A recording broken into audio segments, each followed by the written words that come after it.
Hey, what's up everyone? Apa khabar semua saudara dan saudari sihatku sekalian? Alright guys, so today, hari ni saya nak bercakap dengan korang pasal BMI. Macam mana nak kira BMI? Wow, kiraan BMI. Haruskah kita mengikuti, berat BMI, berat ideal kita? Apa tu berat ideal? Alright guys, now sebelum tu saya nak tunjukkan korang apa yang saya makan hari ni. Hari ni saya makan salmon and pasta and sayur. Sayur saya adalah kacang panjang. Saya ada tomato kecil and carrot. Itu sajalah yang saya makan hari ni. So ini memang khas untuk muscle saya, so it's really good. So today saya nak borak korang pasal BMI, sebab ramai orang tanya saya pasal BMI. Coach, BMI. Okay, this is it. Now, korang perasan tak bila korang bersenam, korang dah jaga makan, tapi masalah yang korang hadapi, tiba-tiba je berat tak turun. Korang rasa stres tak?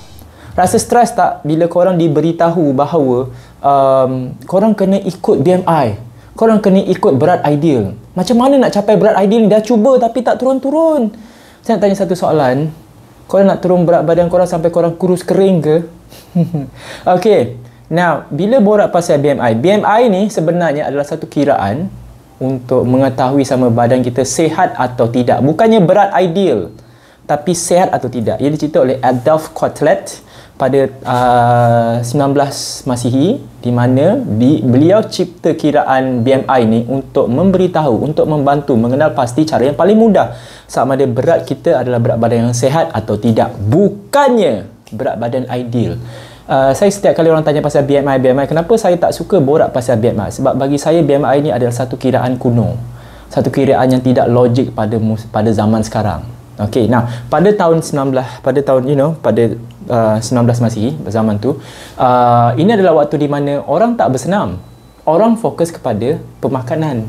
Kalau senam apa mungkin kardio, jogging sikit, berlari, itu saja. So bila ni berlaku, orang yang tidak bersenam dan hanya fokus pada kardio, jogging saja atau berbasikal semua tu, mereka tidak fokus kepada muscle. Bila ni berlaku, muscle kita punya muscle memang tidak aktif. So muscle kita tak berat, ringan. Yes, banyak orang kurus waktu tu, alhamdulillah, syukur, memang banyak, tapi daripada segi kesihatan tidak semestinya. Alright. So BMI ni khas untuk mereka yang fokus kepada berat badan je. Tapi kalau mereka yang fokus untuk jadi fit, cergas, muscle korang adalah sikit tone ke apa, korang muscle mass tinggi ke apa, tidak sesuai. Kenapa? Sebab berat badan kita ni bukannya 100% lemak. Berat badan kita pun ada muscle juga. Saya nak tanya korang nak berat muscle ke berat lemak? Now, this is it guys. Bila borak pasal BMI ni berat ideal semua ni tidak menentu. Tak ada orang boleh tentukan berapa berat ideal saya. Tak boleh tentukan. So kalau you tentukan bahawa berat ideal saya dah 72 kg, kalau saya nak lebih berat pada 72 kg tu boleh tak? Kalau saya nak lebih pada 72 kg tapi saya nak semua berat muscle, saya tak nak berat lemak, boleh ke tidak? Mestilah boleh kan? Siapa yang tentukan? Alright guys, so ini yang saya masukkan. Nah, di depan anda korang boleh lihat ada 2.2 kg lemak dan 2.2 kg muscle. Dua-duanya sama berat, tapi perbezaan daripada segi saiz. So kalau kita kira daripada BMI, sepatutnya dua-dua okey kan? Betul tak? Sebab dia sama berat, cuma berbezaan saiz. So macam mana nak kira? Jadi maknanya kalau orang yang gemuk, yang berat yang sama dengan orang yang mungkin tinggal muscle je, adakah ianya BMI yang sama? Saya bagi contoh yang paling mudah korang nak faham. Okey, ini adalah orang berberat 100 kg. This guys, 100 kg guys. 100 kg, 100 kg. Nampak lemak kat badan dia? Tak ada. Ini orang yang 100 kg tapi tak ada muscle, ada lemak je. Adakah kedua-duanya mereka mempunyai BMI yang sama? Sebab berat sama, tinggi pun sama. Adakah BMI mereka sama? Semestinya tidak guys. So kalau borak pasal BMI ni, bila borak pasal berat, tak semestinya berat saya 90 kg sama macam berat orang yang 90 kg gemuk. Now, bila kita borak pasal berat badan, saya patah balik kat sini, berat muscle dan lemak berbeza. Macam dia ni, berat dia muscle, badan dia lebih fleksibel, badan dia lebih cergas, kuat. Dia boleh, senang kata dia lebih sihat. Kalau macam ni, wah, kita memang nampaklah senang kena penyakit kan, sebab banyak lemak. Bila banyak lemak ni apa yang berlaku? Kita punya organ, dalaman kita pun memang sakit. Banyak visceral fat. Tapi macam ni, betul tak? Saya bagi contoh paling mudah untuk korang faham. Tada! Kedua-duanya gambar ini adalah orang yang sama. Tak ada beza. Dan kedua-duanya berat sama 85 kg.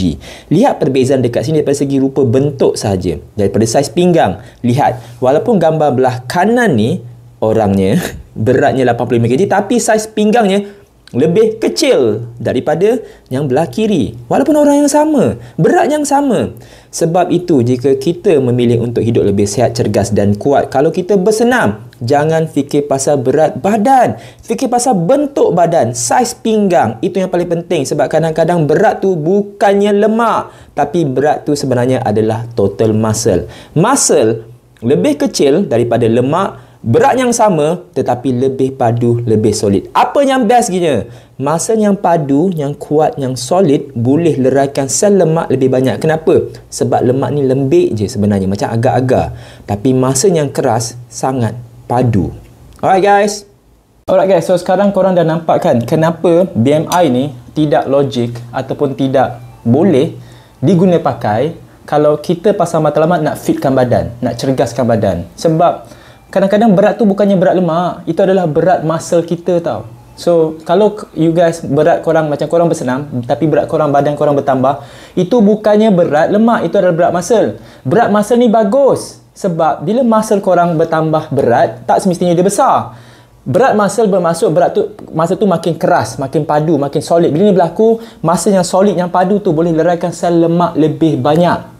Dan bila sel korang punya masa tu lebih padu atau perut korang masa perut tu lagi padu, lagi solid, korang punya lemak kat sini tak ada dah lembik-lembik. Bila korang cruise, dia akan lagi kering kan, and dia punya kulit tu akan rapat dengan daging. Korang tak akan nampak kulit yang lembik. Kesilapan yang banyak orang buat bila gemuk, dia nak turunkan berat badan, nak kurus, dia tak bersenam, tak kuatkan muscle perut, semua apa yang berlaku kan banyak lemak lembik tu kan. So kalau korang tak nak lemak lembik tu, solidkan, keraskan lemak muscle dekat perut korang, keraskan muscle seluruh badan korang, baru lemak-lemak kulit-kulit tu tak akan lembik dah, dia tegang terus.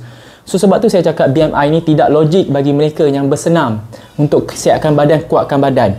If you guys fokus untuk kuatkan badan, saiz muscle korang ni boleh jadi sama. Macam saya tak adalah besar sangat, tapi muscle boleh jadi lebih keras dan itu boleh bantu korang untuk leraikan sel lemak lebih banyak. Sebab itu, jangan fokus kepada BMI je. Ramai orang terlalu fokus pada BMI, berat ideal. Macam saya kata, berat ideal bagi saya memang sangat-sangat mitos. To me, mungkin ada orang yang amalkan.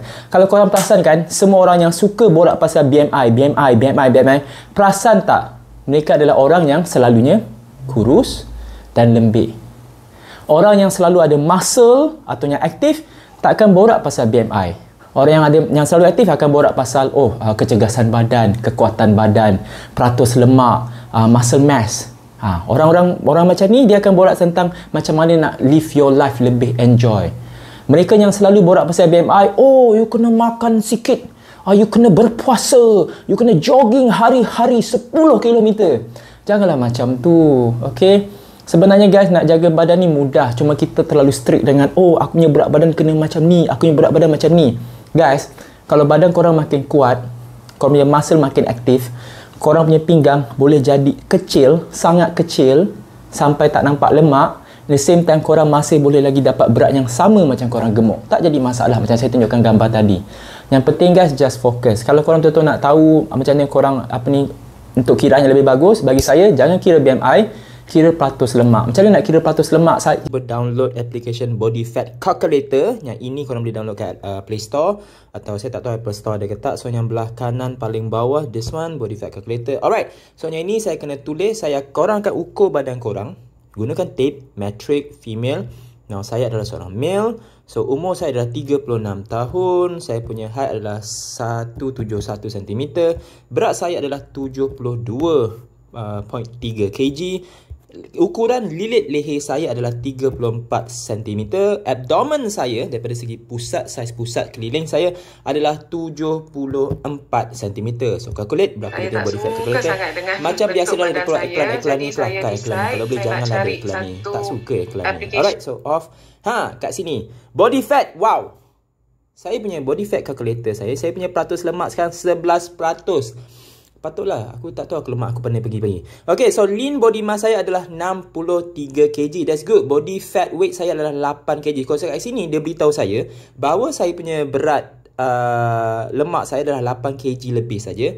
Dan saya punya muscle berat dia adalah 63 kg. So kat sini, korang nak tahu tak, korang berapa korang punya body fat, berapa berat korang punya muscle sebenarnya, dan berapa sebenarnya korang punya berat lemak. So ini lagi bagus daripada asyik kira BMI. Dan kalau korang lihat sini, kalau 11% ke bawah, age under fat 8% ni maknanya saya lemak saya kurang. Yang kat bawah tulis healthy warna hijau ni 8.2. So saya sangat-sangat sihat. Ini baru betul. Alright guys. So jangan kira pasal BMI sangat, jangan begini. Kira peratus lemak. Kalau peratus lemak saya lebih daripada 25% warna merah ni maknanya saya obese. Kalau peratus lemak saya di bawah 20% ni maknanya saya sihat. So ini lagi bagus. Kita berat. Jangan fikir berat. Kita fikir nak sihat, cergas dan kuat. Itu yang paling penting.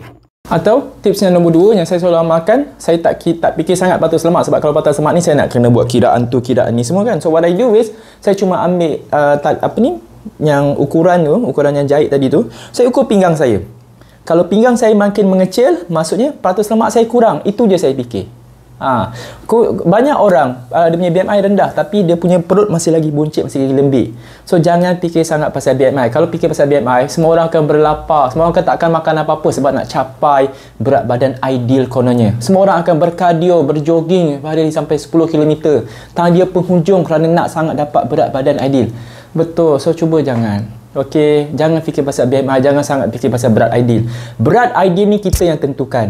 Saya yang tentukan berapa berat muscle yang saya nak. Lagi banyak saya bersenam, lagi banyak saya makan makanan sihat macam ni, lagi besar muscle saya, lagi beratlah muscle saya.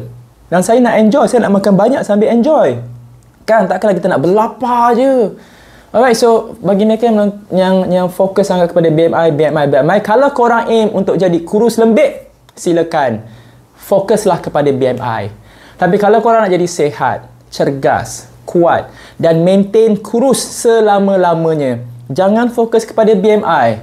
Fokus kepada peratus lemak, fokus pada muscle mass, fokus pada saiz pinggang korang, fokus pada kualiti kehidupan, fokus kepada apa yang korang makan.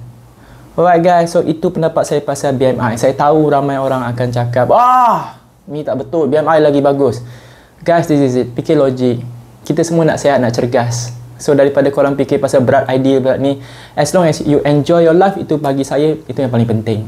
Okay, so guys, bagi mereka yang menonton video ni, kalau korang cuba usaha untuk bersenam, korang cuba untuk jaga makan tapi korang tengok BMI korang tak kena, atau korang punya berat badan masih tak ideal kononnya, then tak payah fikir, relax, enjoy je, have fun. Itu yang saya buat. See you guys again the next video. Harap video ni membantu dan video ni boleh membuat korang rasa lebih gembira. Alright guys, sebab saya nampak ramai orang stres pasal BMI. Jangan stres pasal BMI. Stres pasal kualiti kehidupan kita, pasal senaman apa yang kita nak buat. Lepas tu, yang fokus pasal kejelasan badan, itu pun dah cukup. Yang penting kita happy. Alright guys, see you guys again next video. Harap video ni membantu. Dan jangan lupa komen dekat bawah video ni apa pendapat anda tentang konten saya hari ni. See you guys again. Assalamualaikum semua. Bye bye. Yeah.